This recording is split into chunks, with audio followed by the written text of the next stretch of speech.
Yes guys, welcome back to another video. Welcome to the George Benson football channel. It is Friday and that means we are one day away from watching Super Frank Lampard in the dugout again for Chelsea away at Wolverhampton Wanderers in the Premier League. My match preview will be coming later, but in this video I want to talk about Lampard's press conference yesterday, some of the open-ended statements that we can certainly look into, and above all else I want to discuss Frank Lampard staying permanently, and you guys might be surprised by what I have to say about that.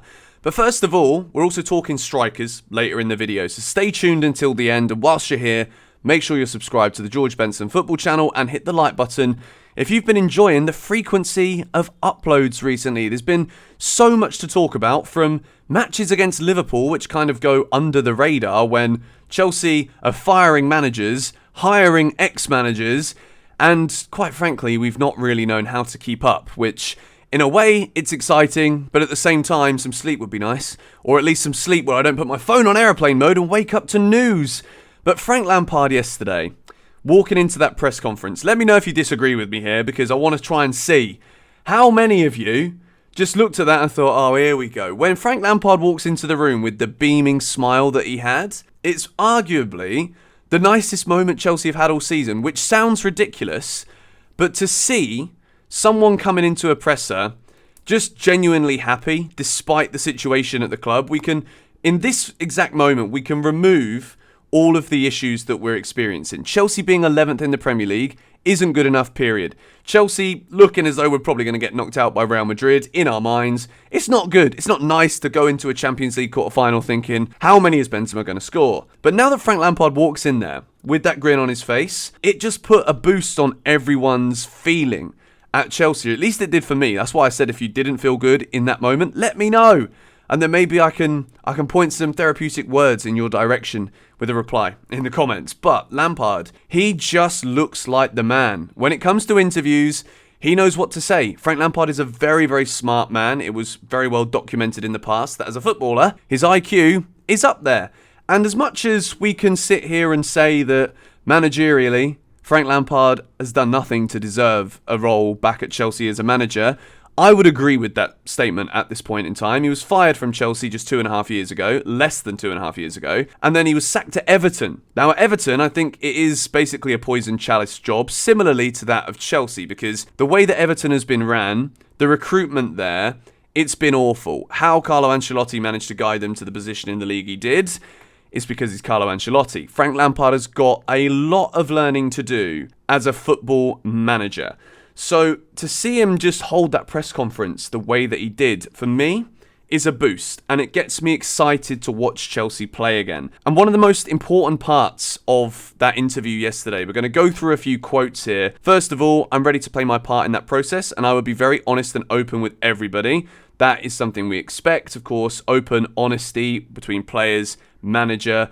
At this point, when we're talking about the Premier League, this could almost be an experimental phase for Chelsea where Lampard is the man put in charge because he's going to get on with the majority of players.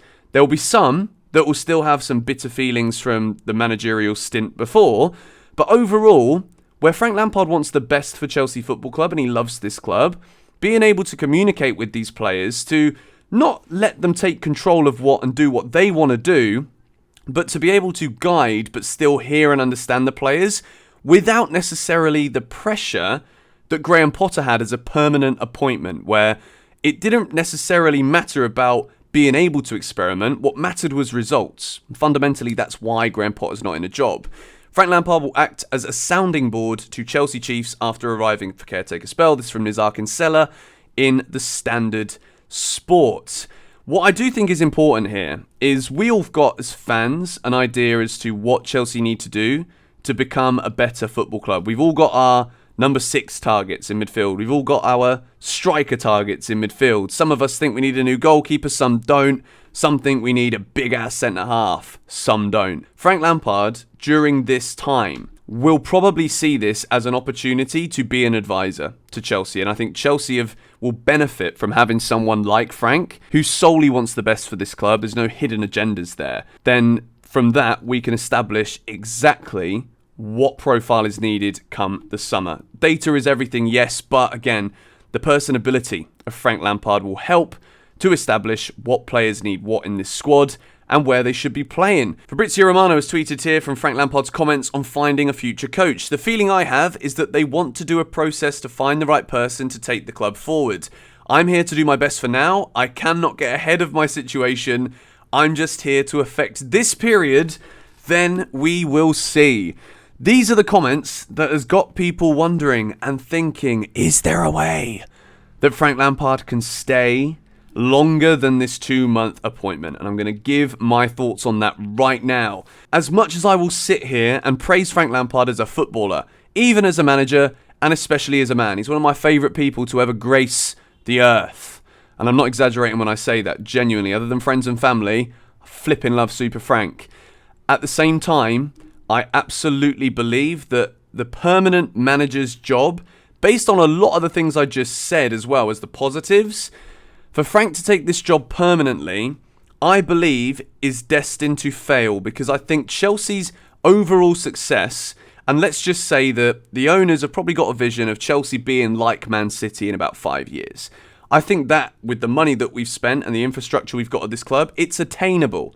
Frank Lampard, at this point in his managerial career, is not at the level yet to be able to establish this for Chelsea Football Club on a sustainable, long-term basis. So that Frank, in the still very young years as a manager, for Frank to be sacked, and I'm saying that now as if it will go wrong, because I think it would eventually, for Frank to be sacked twice by his favourite club, his club, as he said himself, would just be, I think, too much of a mountain left to climb for him to get anywhere as a manager.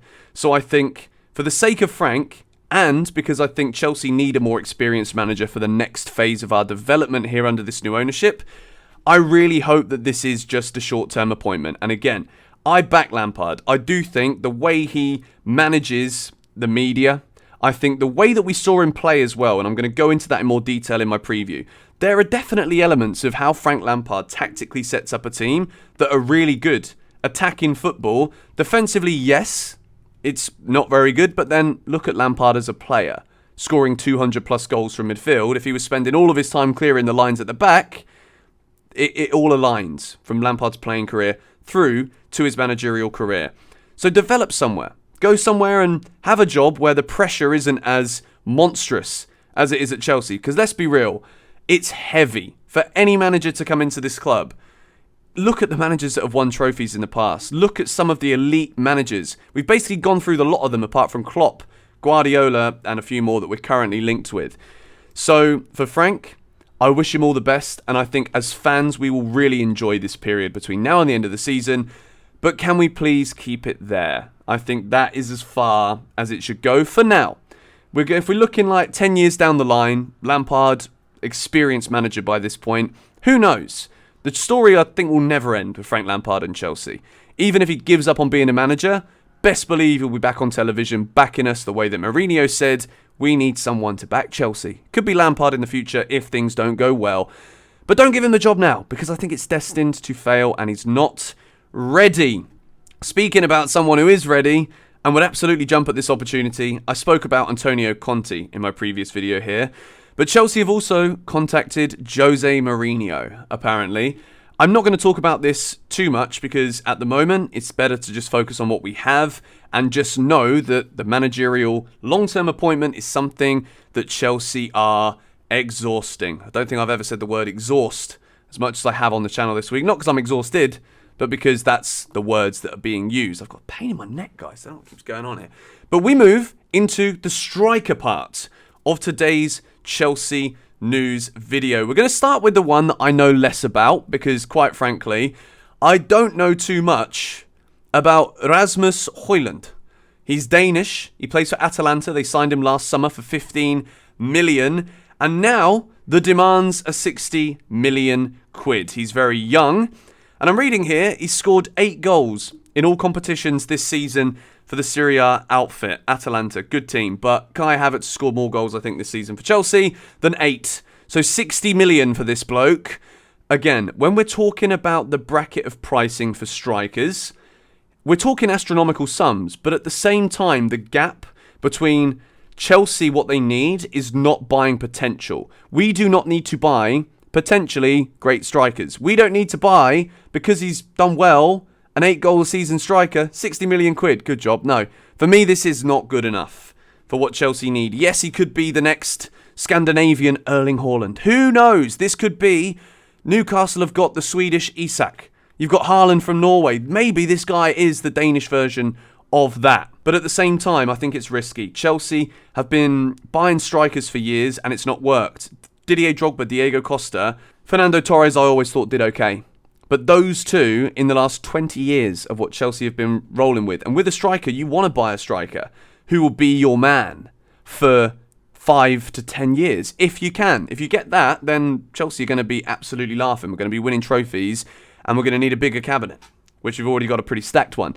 So with this guy, he's also a Man United fan, self-proclaimed, so they need a striker. Manchester United, why don't you get Ericsson, Højlund, whatever his name is, link them together. Eric, Ten Hag, Ethereum. Just do it, mate. Leave Chelsea for the likes of Benfica's Gonçalo Ramos. This guy is a proper striker. He burst onto the scene at the World Cup, scoring a hat-trick for Portugal. He's a proper player, this guy. Watching Benfica in the Champions League, and I strongly advise you watch Benfica for the rest of the Champions League because they're brilliant to watch. However, my issue with this is it means dealing with Rui Costa again. And I think Chelsea this summer, we can't have transfer sagas for strikers. And I think with the bitterness that will be held from Benfica towards Chelsea for taking Enzo Fernandez in January, Chelsea refused to accept no, and we got the deal done. Working with Benfica, I think, could, maybe as a result of this, be good if they're over it, but I also think it could be difficult. I have got one man I want to see at Chelsea this summer, and that is Victor Osimhen. I think he genuinely is perfect for Chelsea Football Club. Didier Drogba's his idol. Don't sleep on this Gonçalo Ramos link, by the way, because he's a quality player. It's just, could Chelsea get the job done? And again, prioritising names here. The striker position is so key for Chelsea to fix. And with the way we've been spending, I think it's better now to not risk buying a potential player.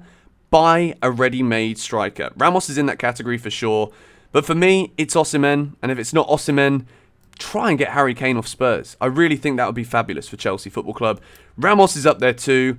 Let me know your thoughts on this. But there are stories coming out that Chelsea are interested, which I am very, very happy with indeed. But anyway, that brings enough for Chelsea news for this morning's upload for you guys. Make sure you are subscribed with notifications turned on so that you don't miss a single upload from me here on the George Benson Football channel. But yeah, that's enough from me. Have a great day. Enjoy your weekend. Enjoy the videos. Come on, you Blues.